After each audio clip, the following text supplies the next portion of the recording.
Alright mga kapatid, no, sa kabila ng nagagawa ng China, yung ginagawa nila rito sa Pilipinas, dito mga tol, panoorin natin kung paano naman sila pinapalayas ng ibang bansa. Tulad na lamang nitong balitang to mga tol, no.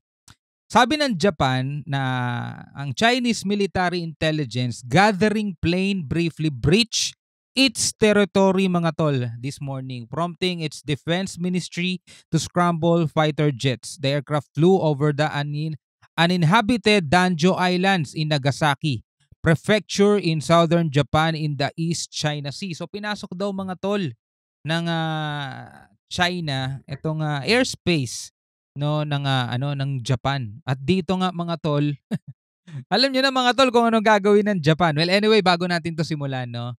Bago natin 'to panoorin at bigyan natin 'to ng reaction video mga tol. Kahit dito man lang ma-feel nating nakabawi tayo sa kanila, no. Ang balitang 'to mula sa CNA at bibigyan natin 'to ng reaction video. Pero bago 'yan, no, huwag mong kalimutan mag-subscribe. Click mo na rin ang notification bell para ma-notify ka pag may mga bago tayong reaction video tulad nito. Alright, so wag na natin patagalin pa. Panoorin na natin 'to mga tol. A reported violation of Japanese airspace. Tokyo says a Chinese military intelligence gathering plane briefly breached its territory this morning, prompting the Japanese Defense Ministry to scramble fighter jets. CNA's Mitch Ishida has all the details. Yan o, di ba? Napakalakas talaga ng loob at napakatigas talaga ng mukha nitong China mga tol. Hilig nilang pasukin yung teritoryo ng may teritoryo mga tol. Di ba? Hilig nilang pumunta sa airspace ng ibang bansa. Tapos doon sila maggagawa-gawa ng kalokohan nila dahil pilit nilang inaangkin talaga. Buong mundo ata gustong angkinin nitong bansang to no? Japan's defense ministry confirmed that one Chinese military aircraft entered Japanese airspace for about 2 minutes on Monday morning. It has identified the aircraft as a Y-9 intelligence gathering plane. The aircraft flew over the uninhabited Danjo Island in Nagasaki Prefecture in southern Japan.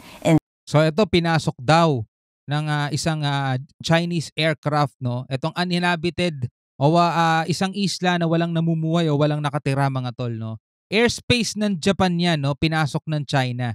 Kaya ang ginawa ng Japan mga tol, nagpakawala sila ng mga fighter jets nila para palayasin itong aircraft ng China.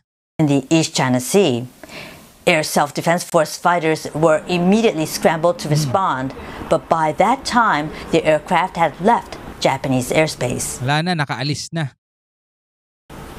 Pero biruin mo mga tol, ganun sila katindi, no? Diba? Sa atin mga tol, nagpalipad tayo ng eroplano, surveillance aircraft mga tol.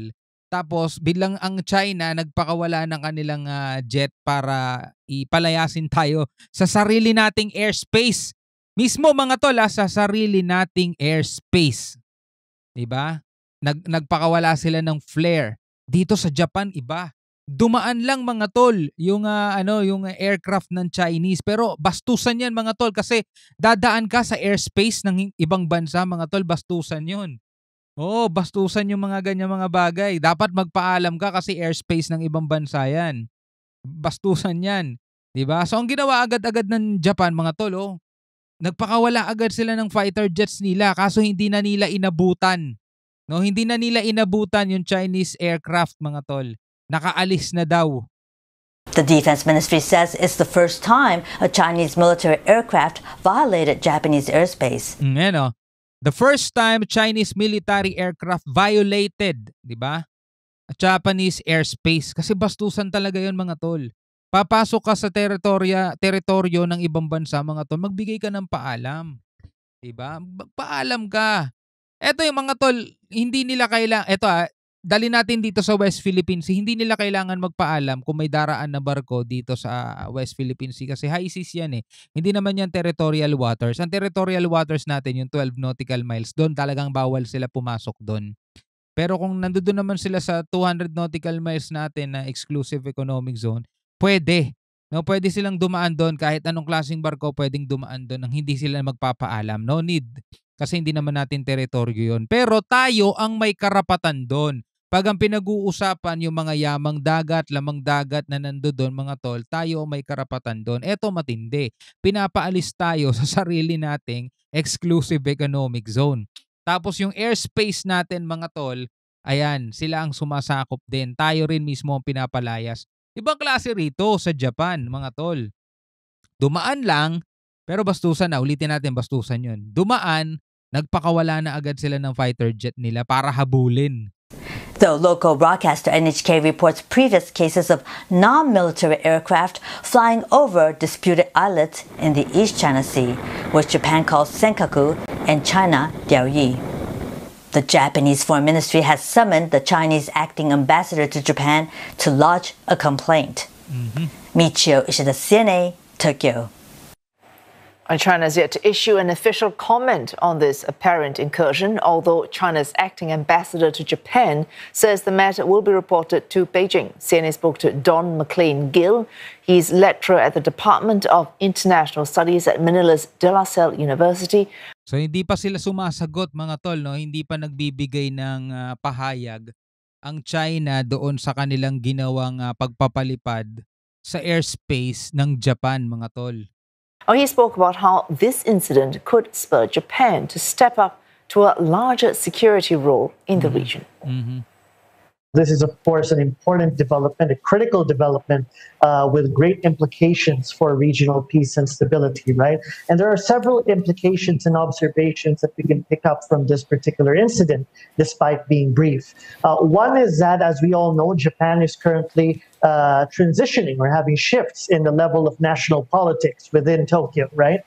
So what this particular incident and the timing of this particular incident may coincide with that particular shift. So China is, of course, trying to rattle its East Asian neighbor and, of course, trying to disorient perhaps the strategic trajectory that Japan is sort of going towards. And this may also be seen as a warning from Beijing towards the next leadership in Japan.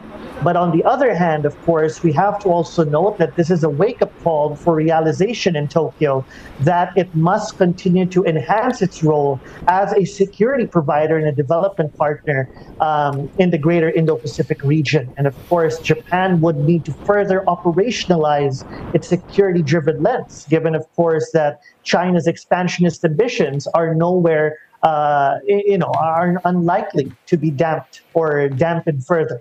So this is, of course, very important as Tokyo is transitioning towards the future of its national political dynamic. Grabe, no? Alam na alam ng buong mundo mga tol yung ginagawa ng China na pagpapalawak nila ng kanilang nasasakupan mga tol. Pagpapalawak ng gusto nilang sakupin at lahat na lang mga tol talaga hinahamon nila. Kaya nga ito nakikita natin, no? Darating talaga ang panahon. Yung leader nila ngayon, si Xi Jinping, talagang parang siya ang susunog mismo sa kanyang buong bansa, no?